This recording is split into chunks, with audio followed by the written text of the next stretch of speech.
பூஞ்சோலை மாணவர்கள் அனைவருக்கும் வணக்கம். தமிழ் வளர்ச்சி துறை வெளியிட்ட கலைச்சொல் சார்ந்த இன்ஃபர்மேஷன் பகுதி 2 பார்க்க போறோம். சோ ஃபர்ஸ்ட் பாருங்க, டிஸ்க்ளைமர் அப்படின்னா பொறுப்பு துறப்பு. நம்ம ஒவ்வொரு நிகழ்ச்சியும் ஸ்டார்ட் பண்ணும்போது ஆரம்பிப்பாங்க பாத்தீங்களா, டிஸ்க்ளைமர் போட்டு, அப்படின்னா பொறுப்பு துறப்பு. அடுத்து அப்டேட்டட் அப்படின்னா இற்றைப்படுத்தப்பட்டது. ரொம்ப முக்கியப்பா, ஞாபகம் வச்சுக்கோங்க. வித்தியாசமான வார்த்தை, ஏன்னா அடிக்கடி கேட்கக்கூடிய வார்த்தையும் கூட. அப்டேட் ஆயிடுச்சு, அப்டேட் பண்றாங்க அப்படின்னு சொல்லி நம்ம கேட்டுட்டே இருப்போம்.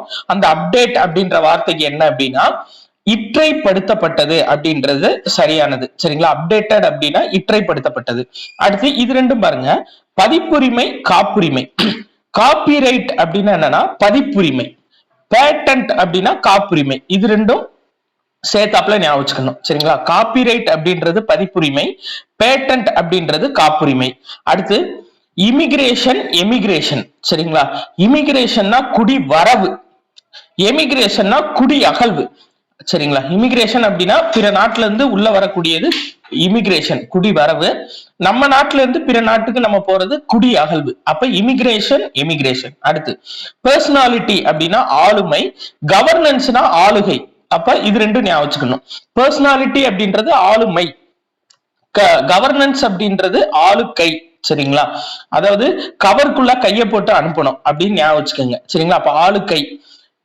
அதாவது பெர்சனாலிட்டி, டீல வந்து கொஞ்சோண்டு மைய ஊத்தி குடிக்கணும், டேஸ்டா இருக்கும் அப்படின்னு ஞாபகம் வச்சுக்கோங்க. அப்ப பெர்சனாலிட்டின்னு வந்துச்சுன்னா ஆளுமை, கவர்னு வந்துச்சுங்க. அப்ப கவர்னன்ஸ் அப்படின்னு வந்துச்சுன்னா ஆளுகை.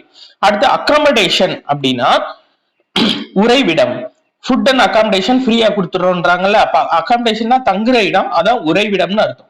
அடுத்தது பேஸ்லெஸ். பேஸ்லெஸ்னா அடிப்படை அற்றது. அப்ப இதை ஒரு தடவை பார்த்துலாம். டிஸ்க்ளைமர்னா பொறுப்பு துறப்பு, அப்டேட்டர்னா இற்றைப்படுத்தப்பட்டது, பதிப்புரிமை காப்புரிமை. இது ரெண்டு வித்தியாசம் பார்த்து வச்சுக்கணும். காப்பிரைட்னா பதிப்புரிமை, பேட்டன்ட்னா காப்புரிமை. அடுத்து இமிகிரேஷன் எமிகிரேஷன். இமிகிரேஷன்னா குடி வரவு, எமிகிரேஷன்னா குடி அகழ்வு. பெர்சனாலிட்டி அப்படின்னா ஆளுமை, கவர்னன்ஸ் அப்படின்னா ஆளுகை, அகாமடேஷன் அப்படின்னா உறைவிடம், பேஸ்லெஸ் அடிப்படையற்றது. அடுத்தது பாருங்க, இது ரொம்ப முக்கியம். இம்பார்ஷியல் அப்படின்னா நடுவு நிலைன்னு அர்த்தம்.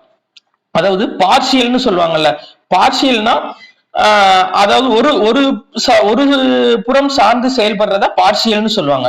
அப்ப இம்பார்ஷியல் அப்படின்னா நடுவு நிலைன்னு அர்த்தம். சரிங்களா? யாருக்கும் இது பண்ணாம சப்போர்ட் பண்ணா நடுவு நிலையா இருப்பது. அடுத்து இன்டிஸ்டிங்யூஷபிள் அப்படின்னா பாகுபடுத்த ஒண்ணானது. சரிங்களா? அதாவது நம்ம சரியா பிரிக்க முடியாதத அதாவது இன்டிஸ்டிங்யூஷபிள் அப்படின்னு சொல்லுவாங்க, பாகுபடுத்த ஒண்ணானது. அடுத்து லாஃபபிள் நகைப்புத்தக்கது, அது ஈஸி.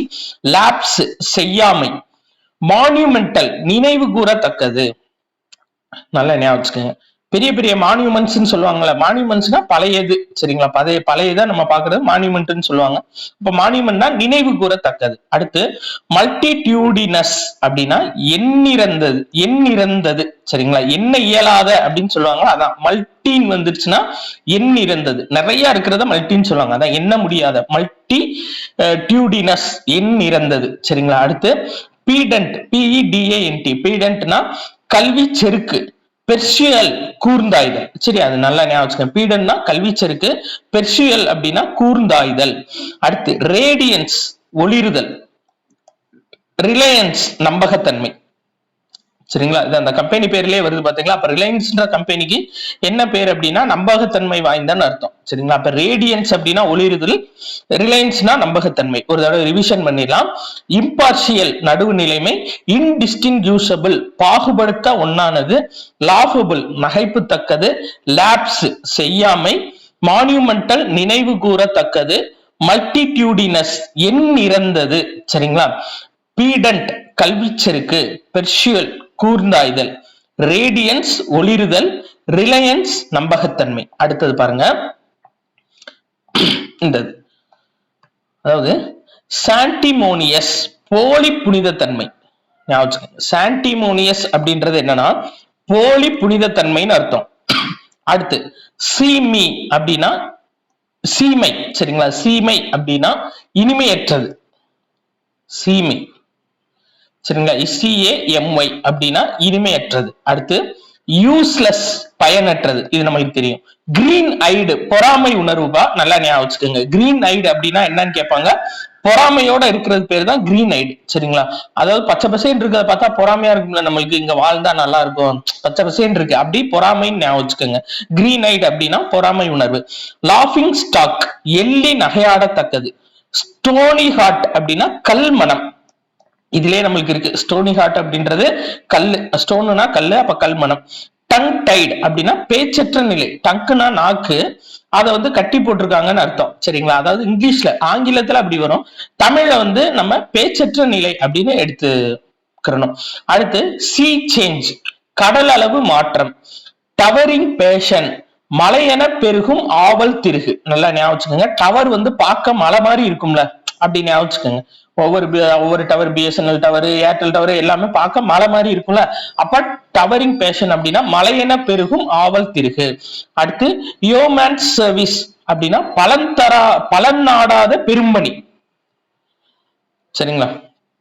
அதாவது எந்த பலனும் எதிர்பார்க்காம செய்யக்கூடிய உதவி, அது என்னன்னா யோமேன் சர்வீஸ்னு சொல்றாங்க, சரிங்களா? யோமேன் சர்வீஸ் அப்படின்னா பலன் நாடாத பெரும்பணி. அப்போ ஒரு தடவை ரிவிஷன் பார்த்தீங்கன்னா, சான்டிமோனியஸ் அப்படின்னா போலி புனிதத்தன்மை. சீமி இனிமையற்றது, SEAMY, சரிங்களா? சீமை அப்படின்னா இனிமையற்றது. யூஸ்லெஸ் பயனற்றது.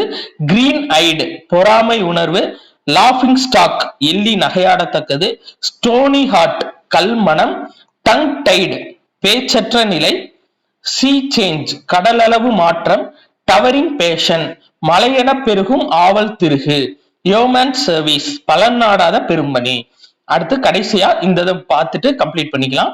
இது பாருங்க, பெர்சோனிபிகேஷன் அப்படின்னா உயர்திணை பண்புகளை அக்ரிணைக்கு ஏற்றி சொல்லுதல். ஞாபகம் வச்சுக்கோங்கப்பா. அதாவது பெர்சோனிபிகேஷன், PERSONIFICATION, பெர்சோனிபிகேஷன் அப்படின்னா உயர்திணை பண்புகளை அக்ரிணைக்கு மாற்றி சொல்றது. மாத்தி நம்ம படிச்ச கூடாது, உயர்திணையா அக்ரிணைக்கு மாற்றி சொல்றது. அடுத்து பன், PUN பன் அப்படின்னா சிலேடை நயம். அடுத்து ரெப்பார்ட்டி அறிவு கூர்மையுடன் பதிலளித்தல். ரிப்பீட்டா பதிலளிக்கிறாங்கன்னு ஞாபகம் வச்சுக்கோங்க. ரிப்பீட்டா பதிலளிக்கிறாங்க, அப்ப ரிப்பார்ட்டி அப்படின்னா அறிவு கூர்மையுடன் பதிலிருத்தல். அடுத்து ரெப்பிட்டேஷன் கூறியது கூறல், சரிங்களா? திரும்ப திரும்ப சொல்றது, அதான் ரெப்பிட்டேஷன். சொன்னதே சொல்ற அப்படின்வாங்களா, அது ரெப்பிட்டேஷன். அடுத்து சார்காசம் வஞ்ச புகழ்ச்சி. அடிக்கடி நம்மளோட இதுல வரக்கூடிய Facebook, Twitter இதுல எல்லாம் போடுவாங்கல்ல, சார்காசம் அப்படின்னு போடுவாங்கல்ல, அப்படின்னா வஞ்ச புகழ்ச்சின்னு அர்த்தம். அடுத்து சோலிலோக்வி தனிமொழி. சோலோன்னு வந்துருச்சு, அப்ப தனின்னு வந்துடும். சோலிலோக்வி அப்படின்னா தனிமொழி. சிமிலி உவமை. கோல்டு ஸ்டோரேஜ் நம்ம ஏற்கனவே பார்த்திருக்கோம், பதன காப்பறை. கோல்டு ரூம் பதன கிடங்கு, இது ரெண்டும் ஞாபகம் இருக்கணும். அதாவது கோல்டு ஸ்டோரேஜ்னா பதன காப்பறை, கோல்டு ரூம்னா பதன கிடங்கு, ரெஃப்ரிஜரேஷன்னா குளிர் பதனம். அப்போ ஒரு தடவை பார்த்துலாம். இப்ப பாருங்க, பெர்சோனிபிகேஷன் அப்படின்னா உயர்திணை பண்புகளை அக்ரிணைக்கு மாத்துறது. பன், PUN பன் அப்படின்னா சிலேடை நயம். ரெப்பார்ட்டி அறிவு கூர்மையுடன் பதிலுறுத்தல். ரெப்பிட்டேஷன், சரிங்களா? ரெப்பிட்டேஷன் அப்படின்னா கூறியது கூறல். சார்காசம் வஞ்ச புகழ்ச்சி. சோலிலோக்வி தனிமொழி. சிமிலி உவமை. கோல்டு ஸ்டோரேஜ் பதன காப்பறை. கோல்டு ரூம் பதன கிடங்கு. ரெஃப்ரிஜரேஷன் குளிர்பதனம். ஸோ இதோட இந்த வீடியோவை நம்ம கம்ப்ளீட் பண்ணிக்கலாம். ஒவ்வொரு வாரமும் நம்மளுக்கு திங்கள், புதன், வெள்ளி இந்த 3 நாளும் நம்ம தமிழ் அவுட் சோர்ஸ் மெட்டீரியல் தொடர்ச்சியா கொடுத்துட்டே வருவோம். இந்த பிளேலிஸ்ட்டை நீங்க அப்படியே சேவ் பண்ணி வச்சுக்கோங்க. நம்ம பிளேலிஸ்ட்ல இதை அப்லோட் பண்ணிட்டு இருக்கோம். பிளேலிஸ்ட்டை சேவ் பண்ணி வச்சுக்கோங்க. கடைசி நேர ரிவிஷனுக்கு உங்களுக்கு ரொம்ப யூஸ்ஃபுல்லா இருக்கும்பா. நன்றி.